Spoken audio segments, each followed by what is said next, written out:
So if you get 10 quotes that come into your company, and let's say that you're at just a 50% closing ratio, which is really where I want to get you. If you're closing 70, 80, 90% of your quotes, you're too cheap.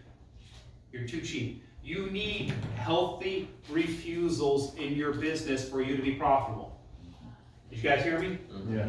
You need healthy refusals in your company to be profitable.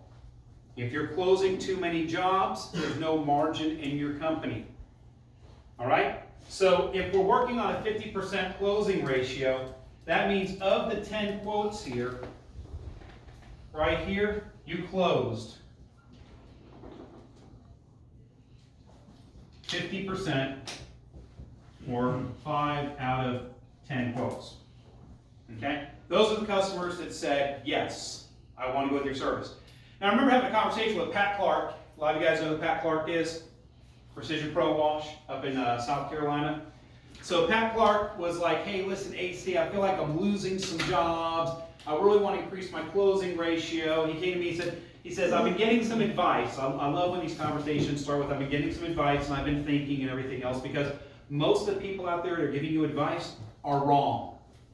There's too many gurus in this business. There's too many people that have been doing this business for 2, 3, 4 years and have decided, because of social media and YouTube, and that they can create a video, that they're the experts. And they're not. I've been doing this for 30 years, and I feel a little guilty telling you guys what to do, because I feel like I haven't arrived.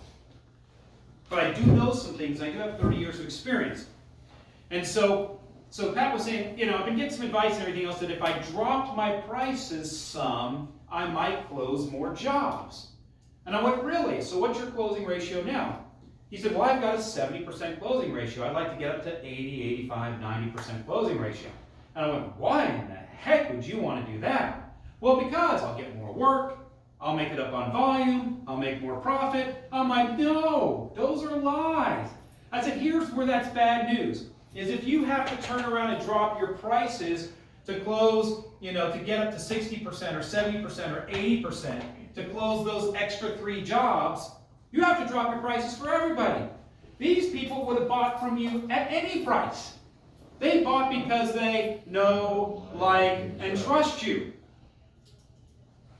It wasn't a price issue for them, it was a trust issue from them, and they liked you, they liked your process, they liked your company, they liked your personality, they trusted you, they bought from you. Here's the problem, is if you drop your prices or you reduce your pricing to pick up 2 or 3 more people to possibly raise your numbers or possibly raise your production and make it up on volume, you drop the prices for these people too. So now you're making 10, 15, 20% less money on these in the name of trying to land a few of these. So let me blow this misnomer out of the water. Let me show you guys where the truth is in this. Because we've got 5 customers that we closed here. And let me make sure. We got 5 customers that we closed here. Let's talk about the 5 we didn't close. Okay? So we've got customer 1 through 5. Number 5 here, went and got prices from everybody. Figured out they can't afford anybody. They can't even afford the $99 guy. They're just not in the market.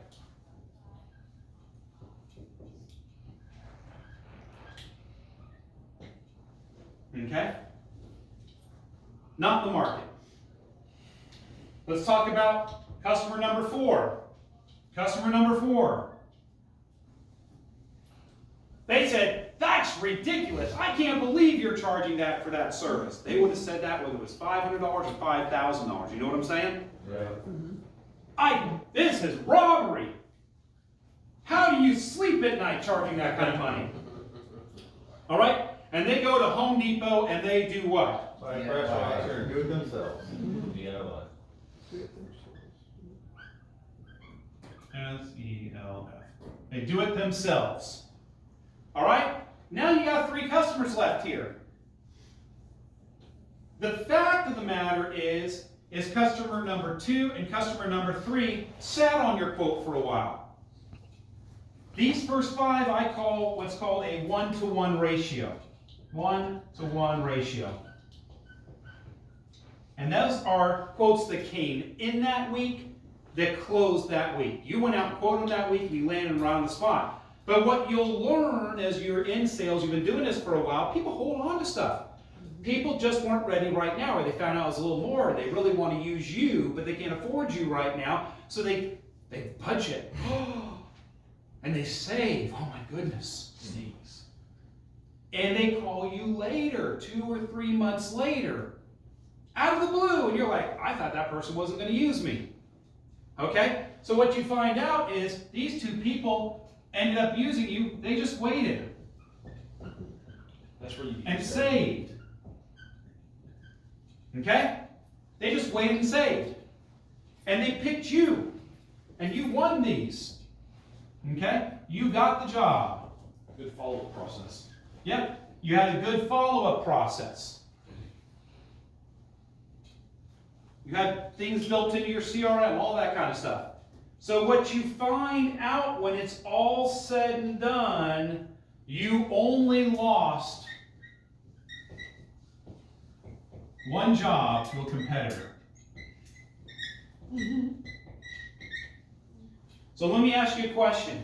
If you're going to drop your prices to win that 1 person right there, you're going to lose in your business. You're going to fail. You're going to be unprofitable. You're going to go out of business. And this right here, not understanding when you do 10 quotes and where these quotes go, is the number 1 reason why most businesses fail in 2 years or less. Because people get desperate because they don't understand this chart right here. And they start giving away the bank. Because let me tell you something. Mr. Not in the market, you drop your price enough, suddenly they're in the market. Mrs. Do-It-Yourself, you drop your price enough, they won't go to Home Depot and buy that pressure washer. Okay? These 2 people that waited, you're going to call them back and say, I'll give you a 10% discount. You're going to call them back a month later and say you give them a 20% discount. You're going to get desperate. They were going to buy from you anyhow. They're going to let you drop your pants. They're going to let you discount your price. They're going to go, well, geez, if I wait a little longer, I'll get it for free. They wanted to use you anyhow. They just needed time to make the decision, time to save the money, time to do what they needed to do. And this person right here is never going to choose you because you did something they didn't like, or they're envious of you, or their friend is in the business. There's a litany of excuses, but you're going to be, you have to think about it, guys. If you're only losing 1 job out of 10 to a competitor, you're doing pretty good. Now, I get people that say all the time, well, you see, how do you know you're only losing 1 job to a competitor? Because you drive back by the jobs and see if anybody's cleaned them. You'll figure out of all 10 quotes that you do, you'll drive back by and 2 or 3 of them will be cleaned. Does that mean you lost it to a competitor? No. 2 or 3 of them will be cleaned because this one got cleaned, okay? This one got cleaned, all right? And maybe this one here might have got cleaned because they weren't in the market, but one of your competitors kept dropping their price and dropping their price and dropping their price until the person that didn't have it budgeted and didn't know how much cleaning the house was going to be finally goes, screw it. He's doing it for like half of what the SoftWash Systems guy was going to do it for. I'll pick him. And that's where your 10 leads go.